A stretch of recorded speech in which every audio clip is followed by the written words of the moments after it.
What's up, squad? This is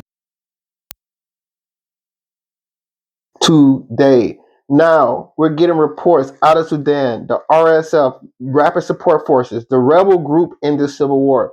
Members of the RSF, especially some senior members, are starting to basically defect to the Sudanese Armed Forces, the SAF.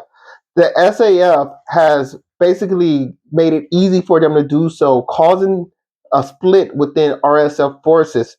So this allows for drainage of military intelligence and personnel, weakening the rapid support forces.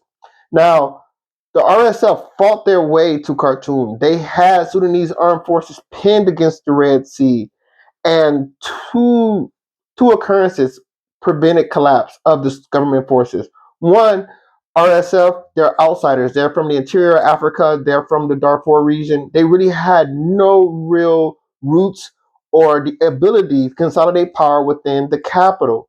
And the second being, because they wasn't able to consolidate power in Sudan, the Sudanese armed forces were able to garner international allies, whether you're talking about drones from Iran, intelligence logistics support from Egypt, or financial material support from Saudi Arabia.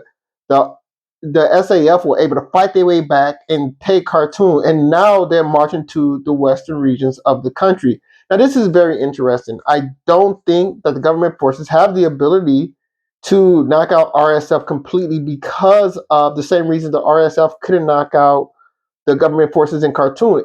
The western regions, Darfur is just not a strong position for the government forces. Remember, this all started with the Gingerweed. The RSF comes from these forces out in the western regions of the country that allied with government forces because the government forces couldn't project power that far out west. So you have this inability from either side to finish each other off. Sudan is a large country. Before the defection of South Sudan, it was the largest country in Africa. And this entails multiple groups. But the inability of government forces to build an alliance with Chad to try to cut off the recess or the flank of the RSF or to capture Hamedi, the leader of RSF, this war really has no end in sight. And if it do, it's going to put a very awkward conversation between Saudi Arabia and UAE of what happened. But I think the stronger or more force that the Sudanese forces put on RSF, they'll go deeper underground and hide out in the interior of the continent and amongst between the borders as they always have.